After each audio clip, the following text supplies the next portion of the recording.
to share his story of celebration.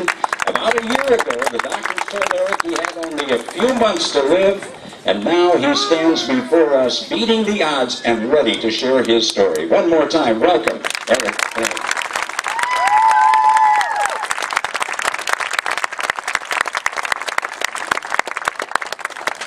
Wow, that was a pretty good intro. All right, so first of all, I want to welcome all of you here today. I've never seen a bigger turnout at this relay. This is probably my third or fourth one now. And yeah, give all yourselves a hand of applause for coming out today.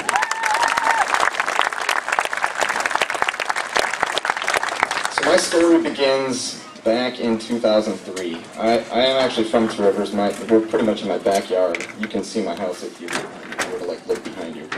But I went to school here, high school, graduated from Washington High School, and then they tore it down. And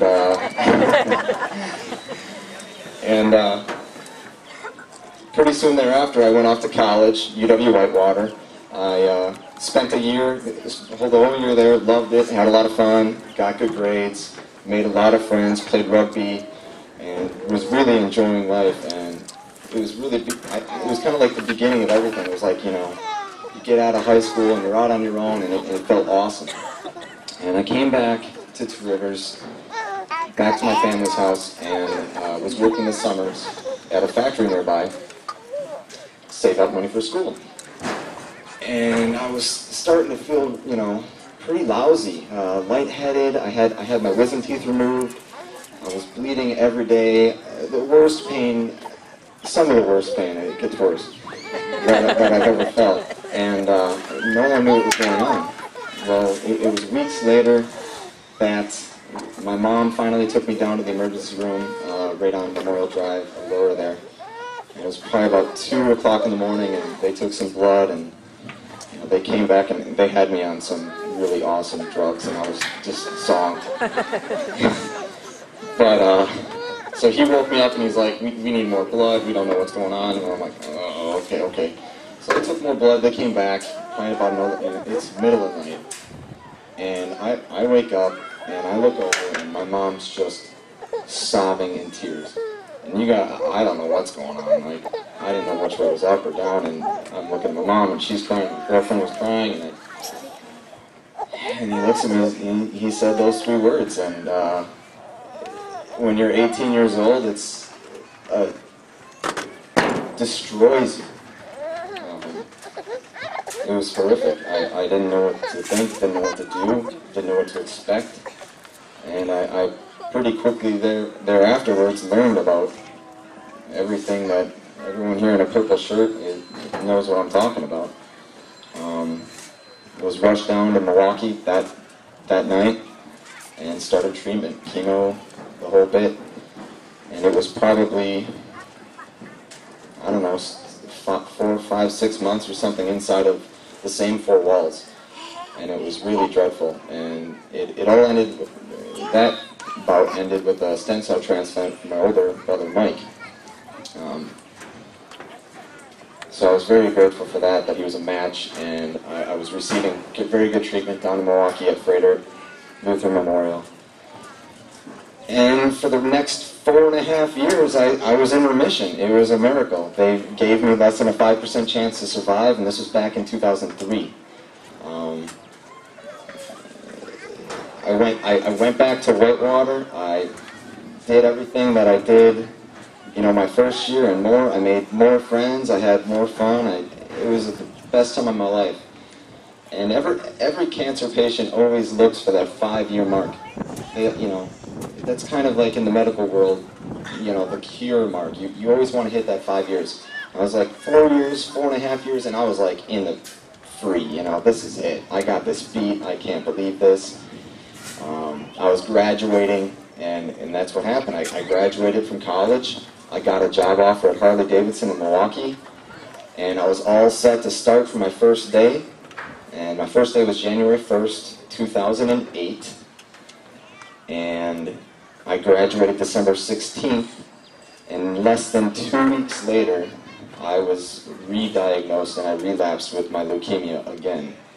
And the doctor called me. I was in the shower, and I about passed out on the spot. I was waiting for the call. It was, you know, I was kind of skeptic. I wasn't feeling that great, kind of like I was in 2003, but it was the last thing on my mind because I was so far out. And it was really the last thing I expected. And when he told me, it destroyed my world. Because I knew it was all coming up again, and that's exactly what happened. I went through the whole regimen, again, chemo, radiation, a second transplant from my sister, Lindsay this time. She's here tonight. Hi, Lindsay.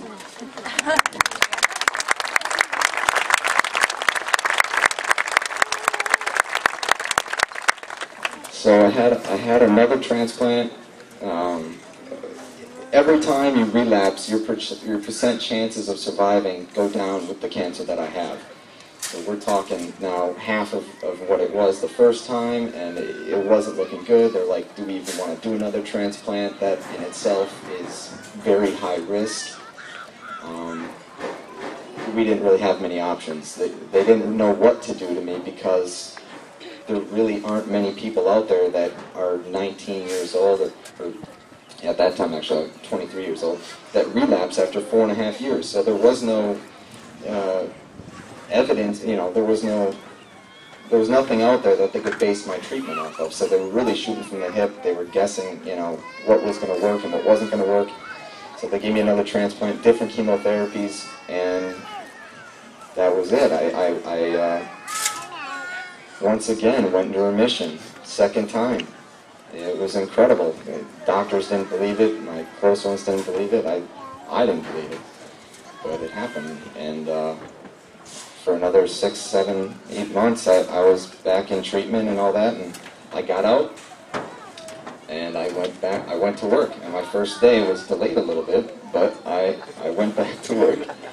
At Harley Davidson, I do all of our IT stuff, websites and all that. Anyway, so for another year or so, remission. It was awesome.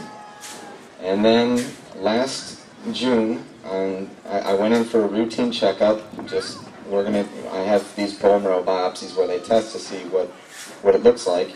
And I was feeling fine. I feel like I do right now as I stand here before you. And went in for the results, and I was all by myself. It was the last thing I was going to hear from the doctor was that. And he looked at me, and he was almost crying. He didn't know how to tell me. And he told me it came back. And that was my mom's birthday that day. Oh, man. So that was really hard. I had to call her, and when they gave me that news, they pretty much told me that was it. That, you know, you survive once, you're really lucky. You survive twice, you're one in thousands.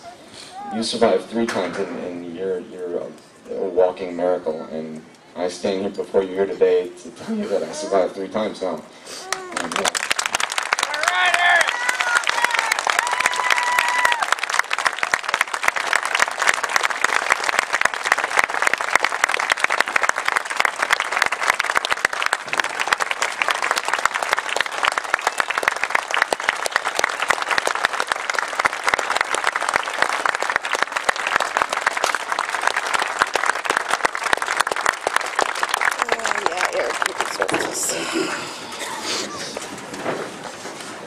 it's really wild. And to wrap all this up, every time this happens to me, I can't help but think of all of you here tonight, and all the help that you give the survivors that you see, and other cancer patients that are around, and the support you give, and the money you raise. You all directly impact. It's because of people like you that I'm here standing today, and it's ignorant to think otherwise, and I want to thank you. So give yourselves a round of applause on the pocket.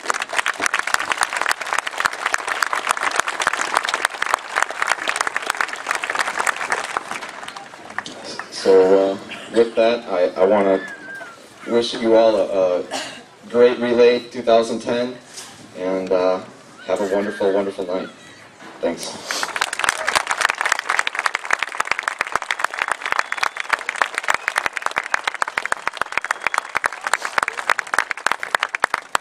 That's what it's all about, isn't it?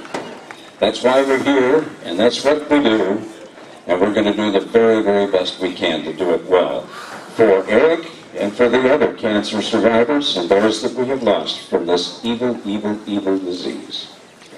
Some of your fellow relayers have gone above and beyond the call of duty to make this relay a truly great experience.